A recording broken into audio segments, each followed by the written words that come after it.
Olá, hoje é 25 de março de 2021. Eu sou Cláudio Moraes, jornalista do Núcleo de Difusão Científica da FAPEMA, Fundação de Amparo à Pesquisa do Maranhão. Esta é a 12ª edição do programa Cientista.com, um programa de entrevistas a cada 15 dias aqui no canal da FAPEMA no YouTube, FAPEMA Oficial, sempre às 3 da tarde.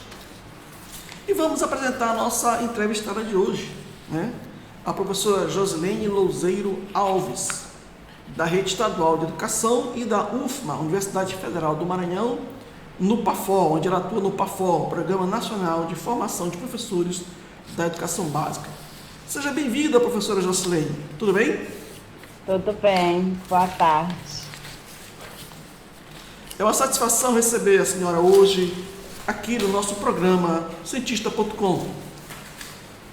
Eu agradeço, a satisfação é minha, eu agradeço a oportunidade que a FAPEMA nos propôs em poder contribuir e compartilhar com as informações e conhecimento com um tema tão atual relacionado à saúde pública que estamos vivendo atualmente.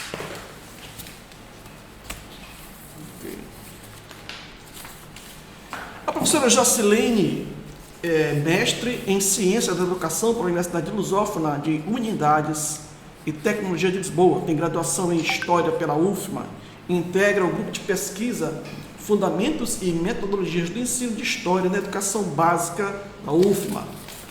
É autora do livro Estado Sanitário na Província do Maranhão e a Saúde Pública em Debate, lançado em 2018 com apoio da FAPEMA. Professora, explique para a gente, por gentileza, em linhas gerais, de que trata o livro. Bom, o livro ele foi estruturado em capítulos.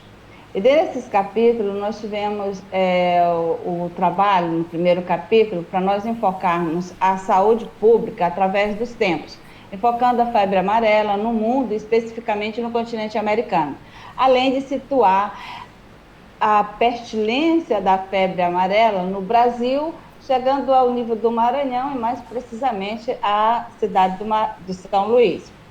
Já o segundo capítulo, nós discutimos o aspecto da saúde pública no Brasil de 1850 a 60, um decênio de interesse, de lutas frente à carência do Estado sanitário e a questão do processo de urbanização na forma de atender às emergências do momento, através de serviços básicos que ainda não estavam estruturados para atender a sociedade emergente diante dessa epidemia, que assumiu dimensões de uma verdadeira, pode-se dizer, trouxe um pânico à população da província, mais precisamente do Maranhão, como a febre amarela, a varíola, a cólera e o impaludismo, que chegou a levar muitos óbitos.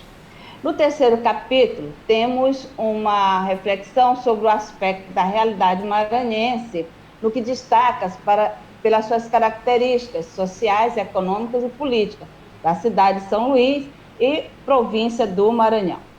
No quarto capítulo, trataremos com maestria o estado sanitário da província do Maranhão, com ênfase no número de contaminados, o grande movimento nos hospitais, os óbitos decorrentes dessa enfermidade, o que implicou no fechamento de cemitérios, como da Irmandade Santa Casa de Misericórdia, levando o presidente da província, na época Olímpio Machado, à compra de um terreno para a construção de um novo cemitério, que chamamos o Gavião, inaugurado em 1855.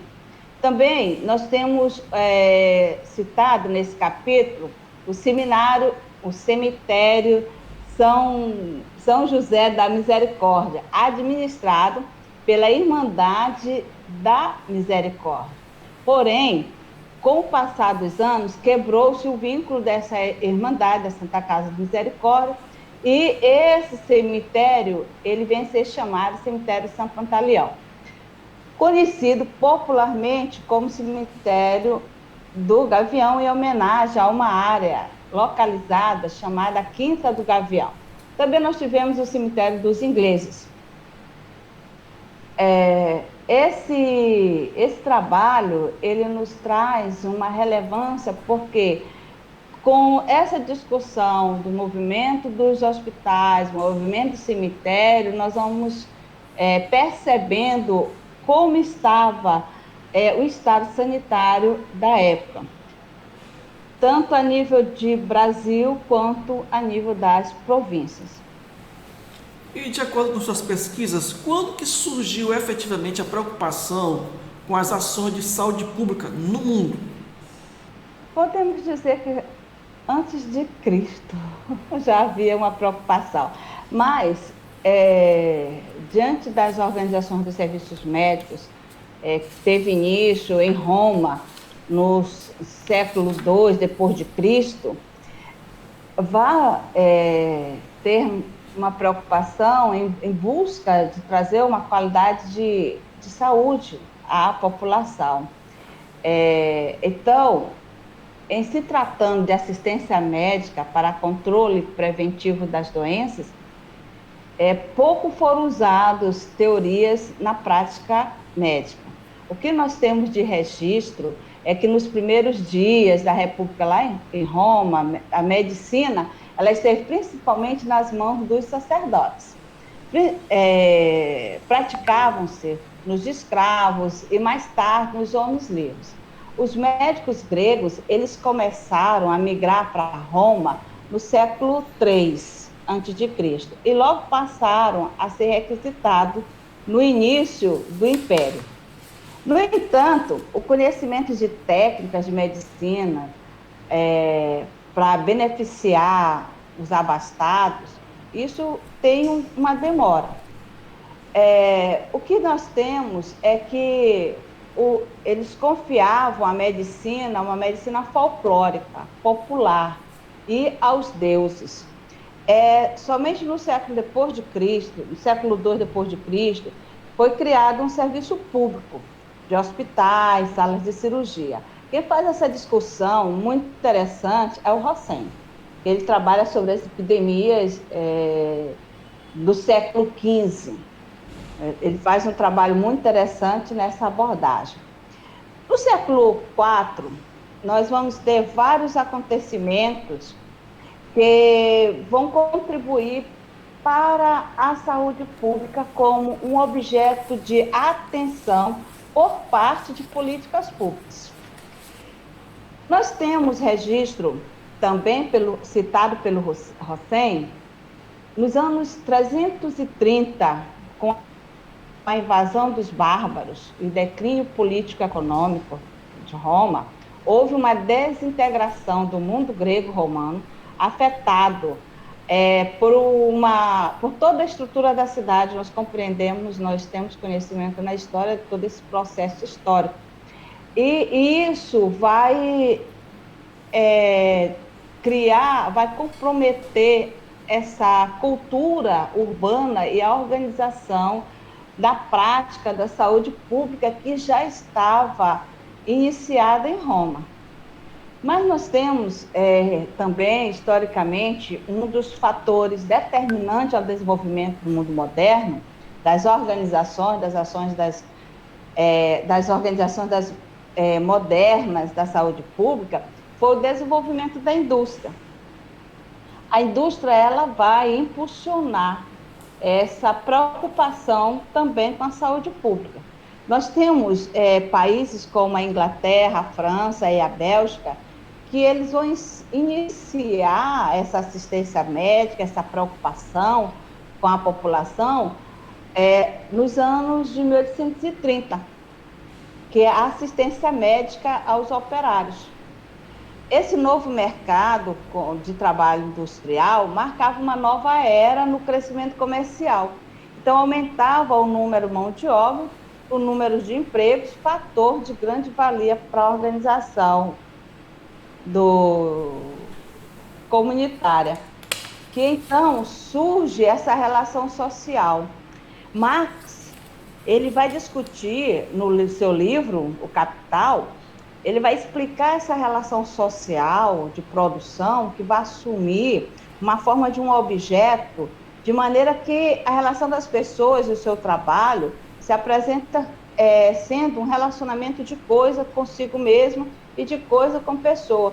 Então, dentro dessa relação que o Marx ele aborda, nós temos preocupações com a relação de saúde pública, porque vão surgindo a necessidade de cuidados com o empregado.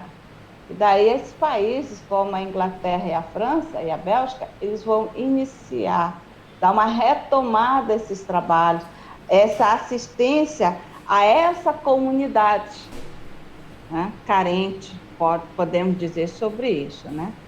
Mas nós trazendo um pouco para o Brasil, com o país ainda está no período colonial, nós vamos dar uma volta para o período colonial de 1690,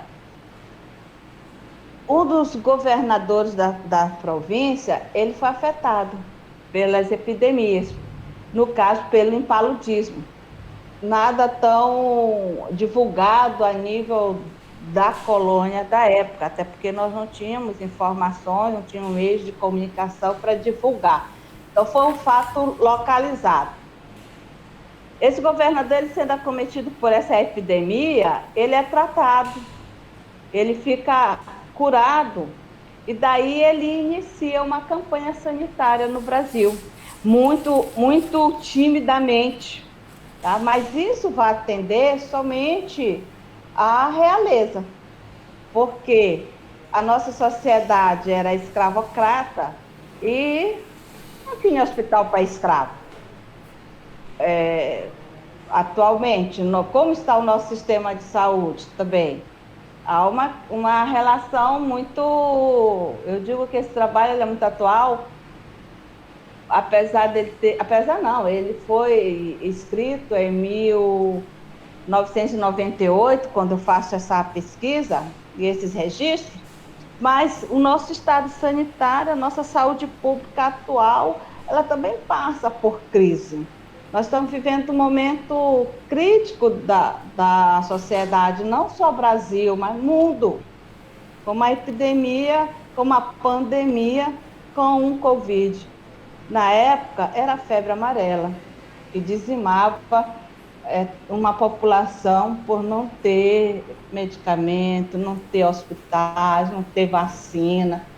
Era um surto que a população vivia em um terror. Nos conte um pouco aí sobre essas primeiras notícias da doença, da febre amarela no mundo, né? E quando ocorreu a primeira epidemia de febre amarela no Brasil? Bom, dentro dos protocolos que nós vamos ver dessas primeiras notícias do mundo, há uma grande discussão, porque como o continente africano era um continente explorado, a mãe do mundo, eu costumo dizer que o continente americano o continente africano é um continente a mãe, onde muitos exploraram e depois esqueceram. Os indícios têm registro, no caso da febre amarela, 1778, há discussões, tá? Que dentro da África, e da África para tantos outros mundos. Mas tem autores que falam da febre amarela no Egito, na Índia, em vários outros continentes, em datas anteriores a esta. No livro, ele tem mais detalhes, né? Mas, a nível de Brasil, a nível de continente, quando faz a pesquisa, vem para a América, do continente americano. E há também muitas discussões relacionadas a essa epidemia na América. O autor, o Hussein, ele fala que a humanidade, desde a sua origem, enfrentou problemas de saúde relacionados com a natureza de vida comunitária. E ele, nos seus relatos, ele busca escritos sobre medidas preventivas naquela época, no controle do ambiente físico, com atenção específica com as provisões de água, de comida, assistência médica, né? Ele fala muito sobre essa relação preventiva. Na América, a questão da febre amarela tem registro na questão do México, e ela apresentou, em 1685, resultados longos anos, onde feito um registro que antes dos espanhóis chegarem pela primeira vez a terras americanas, os maias já haviam registrado a existência de uma grave enfermidade, que denominava de Sheiki, ou seja, vômito de sangue. Por ter os sintomas que vinham, um vômito muito vermelho, eles chamavam vômitos de sangue. A doença ela se apresentava por surtos epidêmicos na época da civilização maia, parecendo vir do fundo das selvas para invadir a povoação. Eles diziam que a doença vinha da selva e para dizimar os habitantes.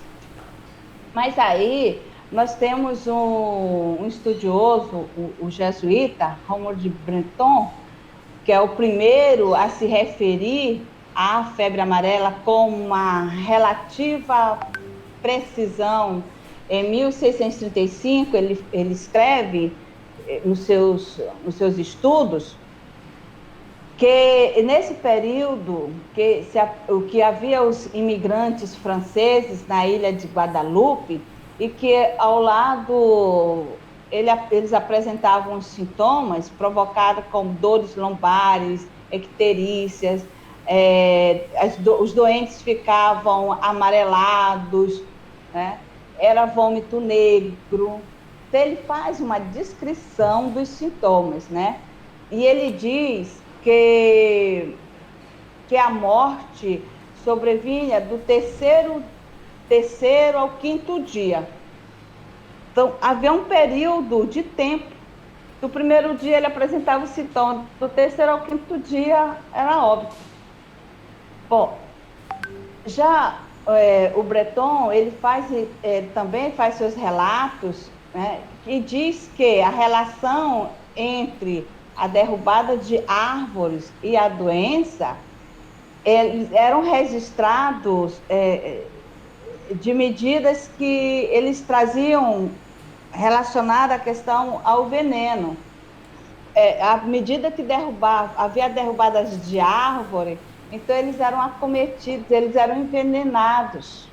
Era essa relação que ele fazia no conceito dele relacionado à febre amarela. Mas a epidemia, ela reapareceu na ilha de Guadalupe em 1648, alguns anos depois.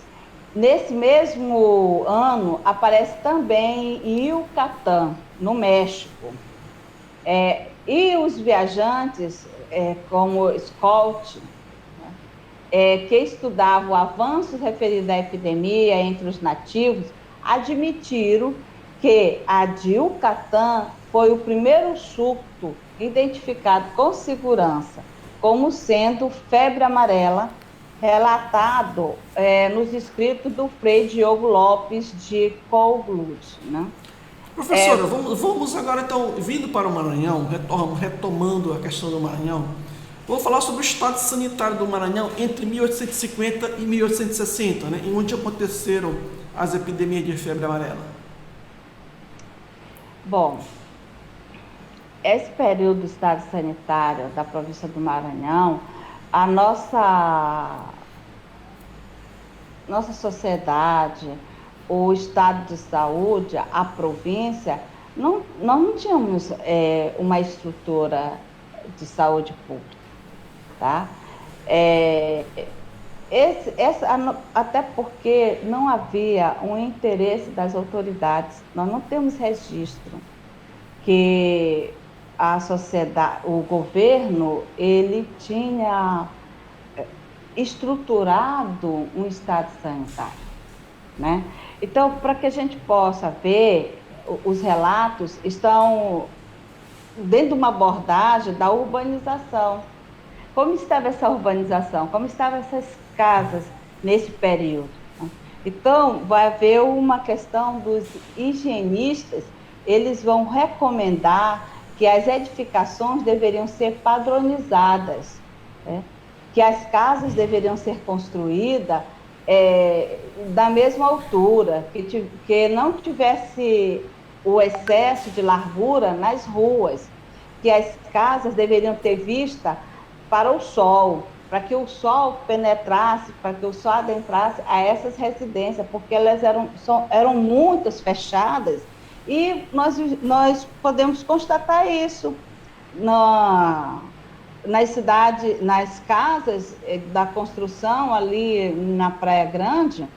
Nós podemos ver essas casas, elas não têm laterais de abertura, elas são baixas, elas só têm uma porta e janela, a ventilação praticamente é inexistente nessas casas, elas eram baixas, então o ambiente arejado, não havia, isso também influenciava na questão das epidemias, porque os lugares eram abafados, aglomerados, e dentro da questão das casas bem pobres, mas nós tínhamos um número de escravos muito grande. Então, como é que estava essa cidade, essa província organizada, estruturada para combater essas epidemias? Então, o estado sanitário, ele era comprometido, tá? E nós vamos ter muitas discussões das autoridades médicas para que pudesse melhorar a higienização, os aposentos com ventilação, com luz solar, a casa com declive para a água das chuvas, então, que vão até a chegada dos canos para desaguar nos esgotos, e não calçamento obscuro, úmido, insalubre. Vai haver uma reunião, as comissões vão se organizar para pressionar as autoridades competentes a melhorar o estado sanitário, a buscar decretos, leis, para dar uma condição de saúde melhorada para a população. E nós temos nesse período, que é o estudo de 1850 a 60, crescem as condições insalubres da cidade, da província, em São Luís. E também no Brasil, não era diferente. Quer dizer, uma vez, ao iniciar a urbanização, fizeram-se necessárias reformas sanitárias, para que houvesse melhoria na qualidade de vida da população, evitando assim a proliferação das doenças infecciosas. A urbanização de São Luís, ele ocorre do porto da Praia Grande em virtude das condições de embarque e desembarque, oferecida pelo o fluxo, né, do comércio, dos navios, dos barcos, que chamavam-se na época. Então, as questões urbanas e sanitárias, elas vão acontecendo em contexto econômico e social, em uma conjuntura diferente, porque a província era parte de um país carente em uma infraestrutura e serviços urbanos, apresentando uma população de baixo poder aquisitivo. Sabendo que o desenvolvimento, né, dessas posturas políticas para proteger a saúde e o bem-estar dessa população eram fragilizados, podemos dizer assim. E com o crescimento... Quais os aspectos da realidade social, econômica e política do Maranhão nesse período?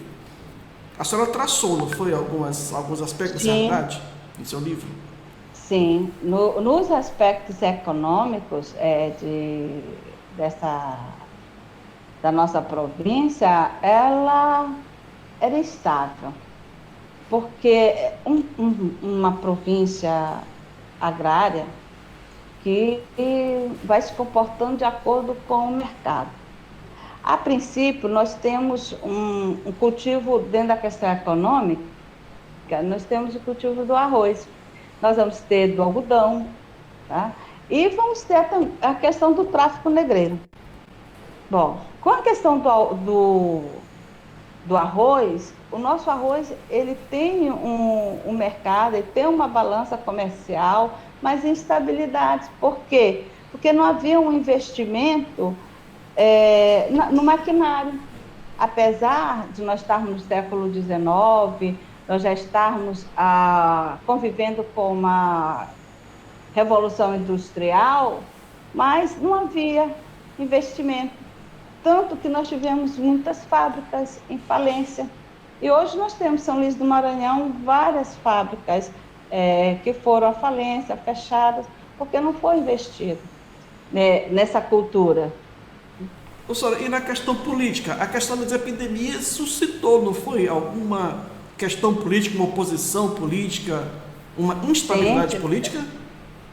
Sim, tivemos sim muitos questionamentos, porque no setor político, dentro dessa administração de saúde pública, na província do Maranhão, nós vamos ter autoridades como o presidente da província, da Câmara Municipal, pressionando, recebendo pressão dos sanitaristas, dos médicos na época, vamos ter da população também, vamos ter pressão internacional. É interessante como o Brasil está sempre trabalhando sob pressões internacionais, para que ele possa resolver o serviço de casa. Então, isso, dentro dessa política, eles desenvolveram uma prática sem compromisso, de trabalhar a consciência da população. De modo que a sociedade da época não possuía uma consciência de um estado sanitário, portanto, não estavam capacitadas para exigir responsabilidade e manutenção da qualidade de saúde pública. Era um grupo que questionava a postura, mas a população maior não tinha esse esclarecimento, não tinha esse diálogo para se conscientizar do perigo que a epidemia estava para cometer essa população. Sim, mas assim, também... você falou também agora há pouco sobre a construção de hospitais e novos cemitérios, mas também essa tensão toda, ela não levou a uma constituição de uma junta de higiene pública, a polícia médica e as campanhas sanitárias? Sim, sim. Porque dentro desse quadro nós temos a província do Maranhão, nós temos os estudiosos, nós temos médicos, nós tínhamos toda uma classe intelectual, havia uma questão política que traçava os partidos da época, e essas ações do poder público eram inoperantes. Por ser inoperante, suscitava descontentamento a grupos políticos da época, tá? E o quadro sanitário do estado da província, ele vai se tornar dramático com o avanço das epidemias. E quando nós falamos dessa questão dos higienistas, né, que eles vão se organizar e vão formar comissões para poder investigar, para poder ir até as casas, para fiscalizar se as casas estão realmente sendo higienizadas. Isso acontece muito. Então, são posturas isoladas. Mas, como nós temos um aspecto aqui, você falou da questão da postura, da questão das comissões de higiene e a construção de hospitais. Tudo isso é um processo e vai demorar, porque há toda uma discussão entre o Estado, né, os organismos, né? Por quê? Porque nós éramos uma província, nós não tínhamos uma autonomia, então era necessário uma liberação do governo imperial para essas construções. E dentro dessa construção, nós tivemos o Hospital do Forte de Ponta da Areia, que é chamado Hospital Lazarento, né? Havia nomeação do provedor de saúde, que ele era um inspetor-geral da saúde pública, era um fiscal da saúde do porto, que era encarregado a visitar diariamente as embarcações, porque nesse período é elaborado pela Comissão de Higiene a questão da quarentena. Então, eles recebiam uma carta. Primeiro era feita a vistoria nessas embarcações. Caso essa embarcação estivesse tranquila, sem trazer nenhum risco para a comunidade, para a sociedade, ela era liberada. Ela recebia uma carta de liberação. Caso essa embarcação fosse detectada que ela estava com algum infectado, ou ela estava sobre uma suspeita, ela ficava em quarentena. Nem as mercadorias, nada era transportado. Então, ela ficava aí não tendo resposta positiva de segurança para chegar até a cidade de São Luís, voltava. Então, o Hospital Lazarento, ele era um fiscalizador. A Tá? senhora falou a senhora falou na questão da quarentena. Eu li o seu livro, né? Eu achei muito interessante. Você fala sobre a questão da Ilha do Medo, né? Que era um local de quarentena, não é isso? Sim, a Ilha do Medo, a Ilha do Caranguejo, eram os lugares de quarentena. O que nos faz pensar que essas pessoas infectadas, né, elas não ancoravam, não desciam, então elas iam para a Ilha do Medo, a Ilha do Caranguejo, né? Elas não desciam, não ancoravam no porto da Praia Grande. A senhora também faz uma colocação que, assim, a partir desse momento, a medicina passou a ter uma influência na sociedade, não é isso? E que foi o momento em que os médicos se viram a necessidade de ingressar na política, porque não estava tendo Sim, respaldo da política. sim, sim. A grande discussão entre os médicos porque nós vamos ter um, um quadro do número de óbitos. Era assustador. Era a epidemia, ela avassala, como é feito nos registros, né? Que o, no relatório do Olímpio Machado, quando ele escreve para as autoridades imperiais, ele relata como está a saúde pública, ele diz que um terço da população foi a óbito, um terço é muita gente, né? Em período curto de 10 anos, porque a cada período nós tínhamos uma epidemia, por questão da situação sanitária. Então, esses médicos, eles vão se organizar, eles vão exigir do presidente Olímpio Machado criação referente à construção de hospitais, haverá decretos, eles entram numa questão de decretos para a criação dos hospitais. Daí é que nós temos o Hospital do Forte, da Ponta da Areia. Hoje nós temos mais ruínas, né? As ruínas ali na Ponta da Areia era um hospital, Lazarento. Os médicos, eles entram numa questão de pedir concurso para os sanitaristas, E aí teremos esse concurso para o sanitarista. Nós vamos ter, dentro dessa pressão da medicina, o, o Exército, né, as Forças Armadas, esse regimento dos hospitais. Nós vamos ter a criação do Hospital de Irmandade de Santa Casa de Misericórdia.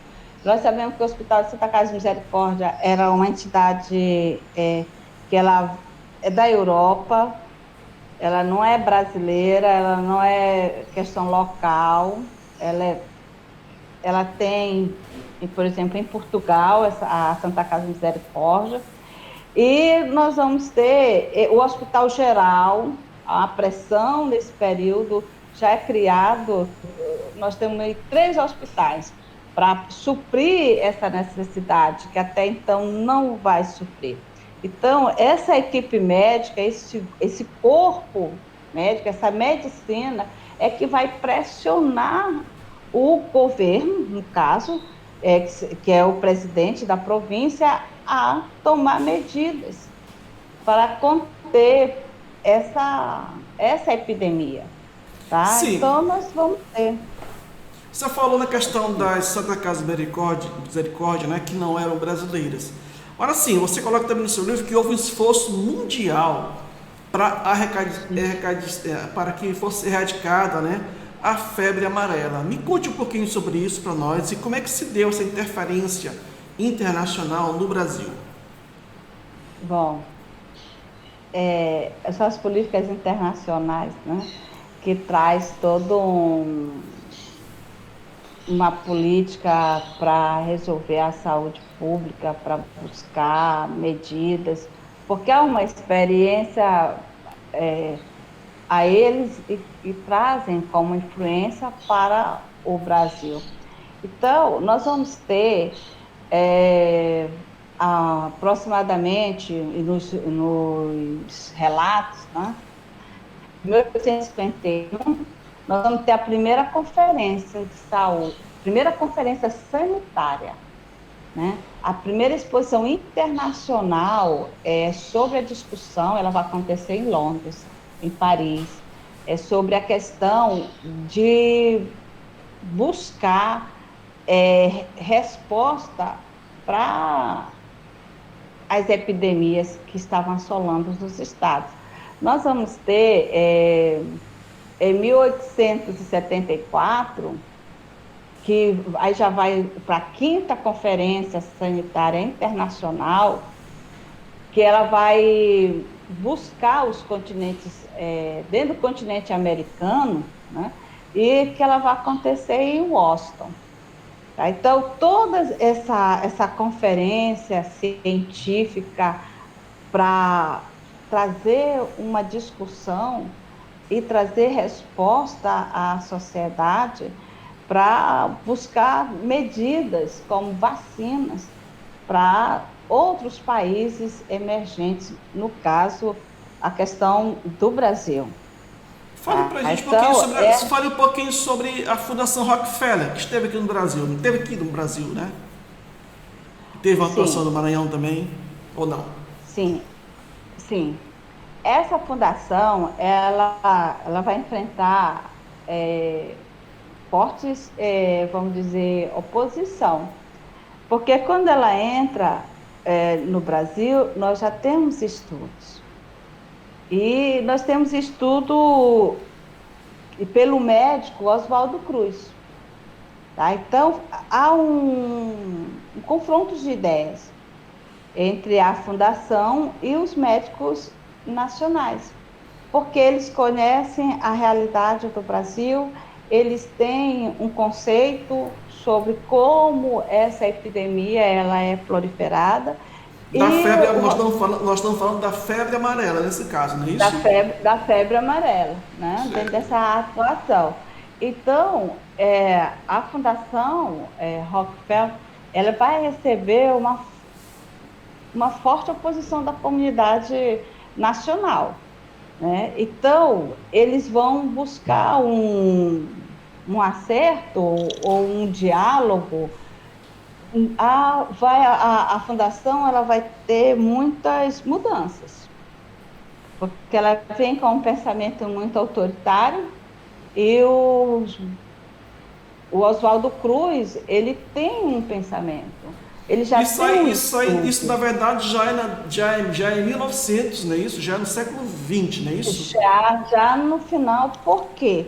Porque se nós formos fazer o relato quando inicia essa discussão no século XIX, vai ter várias etapas de discussões, de teorias, né, de pensamento, de construção, de identificar o vetor de contaminação, os métodos profiláticos, as medidas. Então, há toda uma discussão.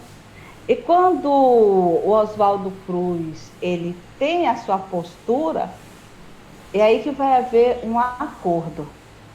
E aí podemos dizer, selar um acordo, um documento, tá? Para que tanto a Fundação Rockefeller como os pensamentos do Oswaldo Cruz possam caminhar juntos, tá? Porque até então havia uma divergência muito grande desses pensamentos. E para a questão irradicalizar as epidemias, nós tivemos um esforço muito grande, né, para poder trazer conhecimentos, trazer fundamentos, trazer estudos, para que, no caso específico da febre amarela, muito tempo, o problema da saúde pública, porque o Oswaldo Cruz dizia que era uma doença tropical, ela tinha suas estabilidades, tinha seus campos, tinha seu momento, não era uniforme, não era linear, não tinha como dizer que uma enfermidade era linear, começou naquele espaço, vai terminar, não. Então tem toda uma discussão, tem todo uma visão. A fundação, ela vai, a partir de 1927, ela vai ter suas divisões, porque aí nós vamos ter as questões das artes, das ciências, a questão da natureza, a ciência médica, né? Ela vai ter a divisão de saúde internacional, tá? Então, é uma discussão muito grande que ela entra. E o Brasil está organizado, a medicina, as comissões higiênicas do Brasil estão organizadas, e chega uma comissão internacional com seus pensamentos, com as suas discussões, com seus princípios dentro de uma saúde pública. Não conhece a realidade em que estava o Brasil. É por isso que há esses confrontos. E só a partir de 1927 é que ela começa a repensar suas políticas, e aí eles vão ter um diálogo mais tranquilo. Tá? Professora, mas vamos vir para a atualidade. No seu livro você fala também, você falou da febre amarela, falou de varíola, né, e de outras epidemias, mas você chega para o século XXI e fala da dengue, né? A gente verificou aí que são mais de 80 anos na tentativa de erradicar a febre amarela no Brasil, e no século XXI veio a dengue, que você falou e discutiu a questão da dengue, né? É a questão da nossa saúde pública.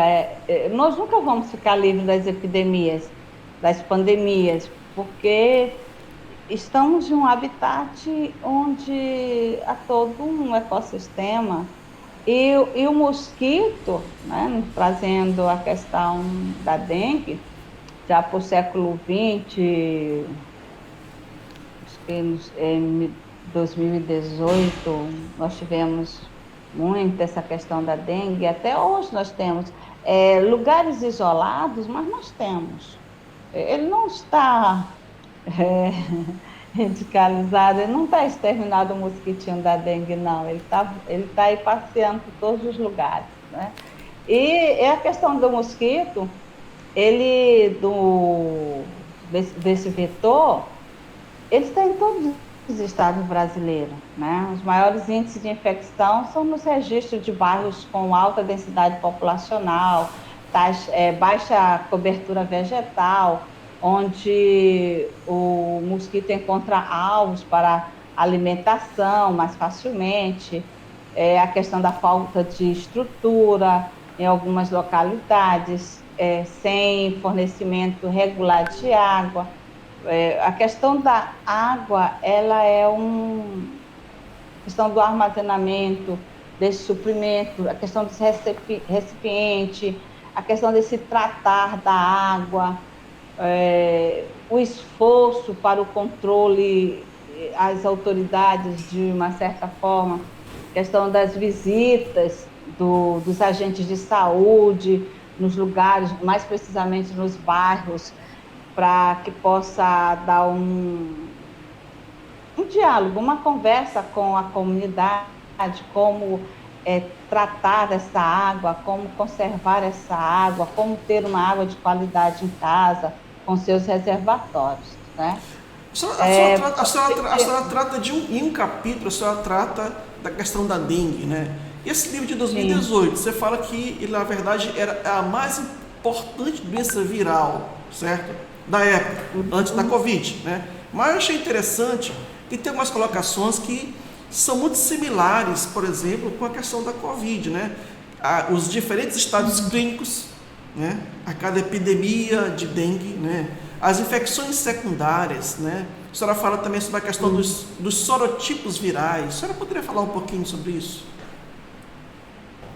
É uma pesquisa que ela foi trabalhada com um pesquisador, onde ele faz toda uma abordagem, como acontece a infecção, né, o contágio pelo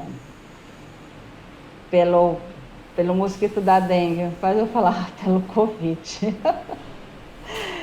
Então, quer dizer, ele faz todo esse estudo em laboratório e nos traz resposta muito interessante, onde no livro tem mais detalhes, e ele faz essa colocação onde você pode verificar que esse estudo do pesquisador, os vetores, a contaminação, ela vem de uma forma que ele diz que a fêmea pode viver ao redor de 30 dias, completando uns 10 ciclos. E a atividade anticoagulante das fêmeas, do Aedes aegypti, é dirigida ao fator XA. Ele faz toda uma descrição da pesquisa, onde ele vai dando categoria para a investigação. Ele diz também, nessa pesquisa do autor, ele fala que o vírus da dengue tem como vetores os mosquitos de 3 subgêneros. É como se houvesse uma mutação. Tá? Nós temos, a princípio, tivemos uma dengue simples na comunidade, foi acometida por uma dengue simples. Depois, nós tivemos a dengue hemorrágica, tá? E que leva o óbito mais rápido.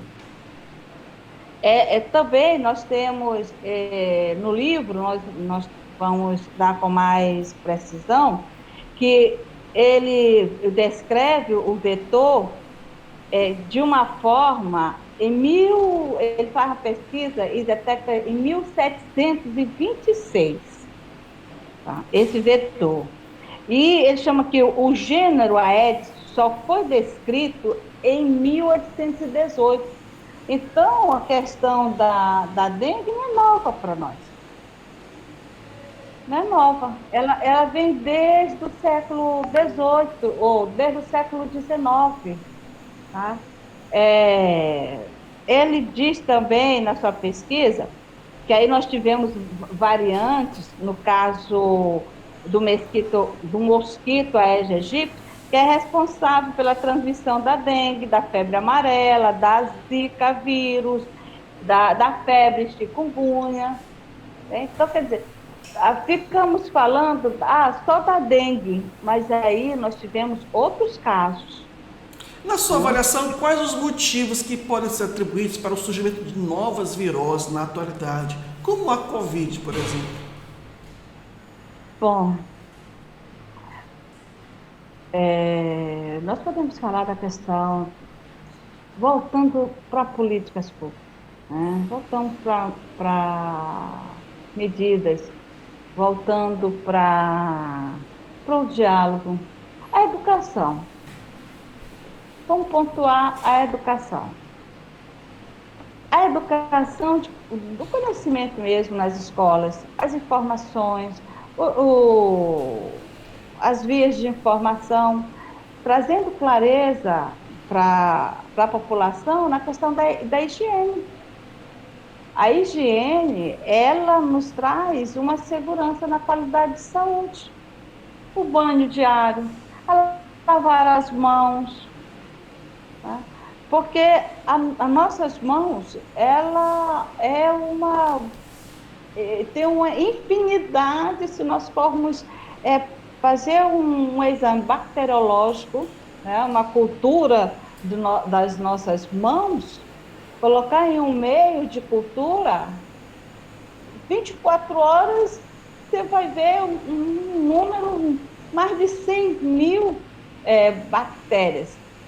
Ali tem algo que pode causar uma doença fatal. Vamos encontrar um streptococcus, um estafilococcus, vamos encontrar bactérias nocivas, vamos encontrar fungos. Isso em quê? Nas nossas mãos. Então, o hábito de vai levar qualquer comida na boca, nas ruas, sem higienização, leva nos olhos, no nariz, você está levando um vetor de contaminação. Então, a questão da proximidade da fala. Olha, a questão do Covid, ele veio também para mudar hábitos, princípios, para que as pessoas possam ter mais clareza como eu posso evitar uma contaminação generalizada a uma pessoa, né? O seu ato de higiene, a sua forma, seus princípios de higiene, a sua consciência de saber que se eu estou com uma virose, vamos buscar a gripe, né? Nós estamos falando aqui virose, vamos buscar a gripe. A gripe, você está com a gripe, então use a máscara.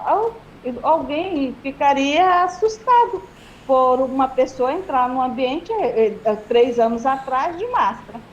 Pensaria tudo, menos que a pessoa estaria protegendo não a si, mas uma comunidade que está à sua volta, tá? Nós temos outros casos, por exemplo, a tuberculose. Nós tivemos casos da tuberculose, a gripe espanhola, por uso indevido da máscara. Uma das portas de entrada de infecção foi a narina. Então, a máscara não é para colocar na boca, a máscara é para colocar toda nessa área, da área nasal à região bucal. É uma proteção. Professora Jacilene, qual o aprendizado na sua avaliação após esse estudo que a gente pode extrair da sua pesquisa para o cenário atual da Covid-19? A gente fica até a sorrir, porque parece que o tempo rodou o relógio, mas as ações, elas não mudaram tanto. Política pública é um aprendizado para mostrar como está a nossa saúde, como estão nossos hospitais numa questão de emergência. Ele não está preparado com o aprendizado, né? Dos hospitais públicos, principalmente, essa questão dos leitos, essa estrutura do profissional. O aprendizado é que eu jamais vou chegar a um consultório, o médico que me atende estiver de máscara, eu vou pensar que ele está me excluindo, pelo contrário, ele pode estar com uma virose, uma gripe leve e pode me atender. Eu, paciente, eu posso estar com uma gripe ou um tratamento e eu preciso usar máscara. Criar o hábito, mudanças de hábitos. É uma era, um período que está trazendo mudanças de hábitos, de higiene, de princípios para todos nós. É eu saber que a minha proteção também é a proteção das pessoas que estão ao próximo de 2 metros de distância. Eu preciso conversar com alguém, mas não preciso falar não, perto dessa pessoa, né? Para quê? Para que eu possa ter um distanciamento, sim, é necessário um distanciamento. Por quê? Porque na nossa fala, nós também transmitimos vários. A tuberculose é um caso da fala muito próximo, das gotículas salivares.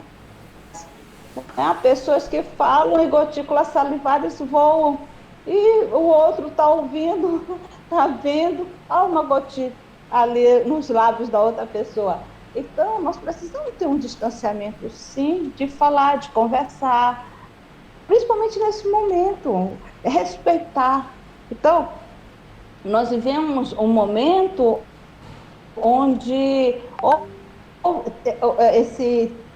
foi preciso uma comissão de médicos higienistas para pressionar o governo a tomar medidas sanitárias no número de óbitos. Por quê? Porque não havia uma preocupação com a saúde pública, com hospitais. Os hospitais eram mais para a Guarda Nacional, para a Guarda Imperial, e escravo, que era uma comunidade que a sociedade na época era escravocrata. Não tinha. Aí vem outros hospitais, como o da Santa Casa, que era para a população, era como se fosse o SUS. Eu digo que a Santa Casa da época era o SUS de hoje, as UPAs, que você vai, porque não tem condições de pagar uma consulta, não tem condições de ir para um hospital particular, você vai para a UPA, não desmerecendo as UPAs não, porque as UPAs tem UPAs muito bem estruturadas, bem organizadas, excelentes profissionais, tá? Se eu tiver de ir para uma UPA perto da minha casa, eu vou sem medo, porque eles estão com toda uma equipe de profissionais. Então, assim, a FAPEMA, Fundação de Amparo à Pesquisa, de apoio, de Amparo à Pesquisa do Meio do Maranhão, agradece a sua participação e a senhora pode fazer suas considerações finais.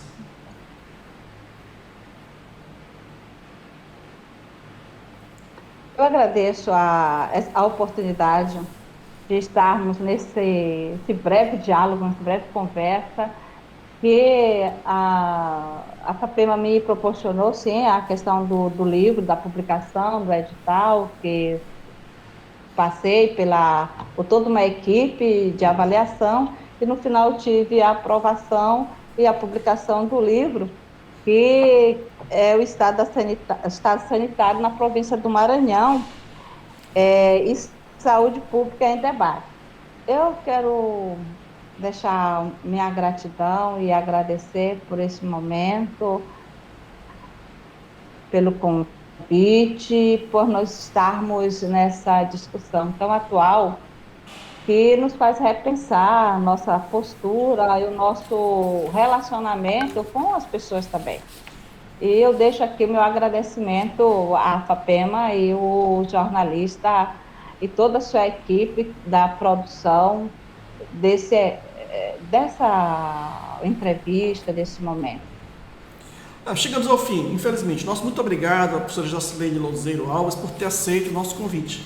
E você que está nos assistindo, se inscreva no nosso canal no YouTube, curta o nosso vídeo e compartilhe em suas redes sociais. Daqui a 15 dias, na quinta-feira, dia 8 de abril, estaremos de volta às 3 da tarde com uma nova entrevista. Fique ligado em nossas redes sociais. Acesse também a nossa revista digital Inovação no site da FAPEMA, fapema.br.